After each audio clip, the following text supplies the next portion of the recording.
नमस्कार. मालिकेच्या उद्याच्या भागामध्ये खूपच छान असा ट्विस्ट आपल्याला पाहायला मिळणार आहे. अक्षरा ही एकटीच विचार करत बसलेली आहे. भुवनेश्वरी मॅडमनी तिला अट घातलेली आहे. अधिपतीच्या रूमच्या खोलीचा उंबरठाही ओलांडायचा नाही. तुम्ही अधिपतींकडे जायचं नाही.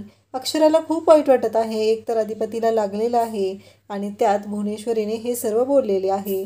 तेव्हा आता चारुहास सर अक्षराकडे येतात आणि अक्षराला म्हणतात, तुला अट काय घातलेली आहे? तू उंबरठा ओलांडायचा नाही. पण तुला एक माहिती आहे का? अगं, उंबरठा न ओलांडता पण तू त्या खोलीमध्ये जाऊ शकतेस. अक्षरा विचार करते. तेव्हा चारुहास सर म्हणतात, अगं, या घरामध्ये आजपर्यंत बरेच शब्दांचे खेळ झालेले आहेत. आता हा पण आपण करूया. एवढं काय त्याच्यामध्ये? अधिपतीच्या रूममध्ये तू आज रात्री जायचं आणि तेही उंबरठा न ओलांडता अधिपतीच्या रूममध्ये जायचं आहे. आता अक्षरा इकडे विचार करत आहे. नक्की आता चारुहास सरांनी जे सांगितलेलं आहे ते अक्षराच्या लक्षात आलं असेल का? म्हणजेच अक्षरा ही खिडकीतून आता अधिपतीला भेटायला जाणार. थँक्यू.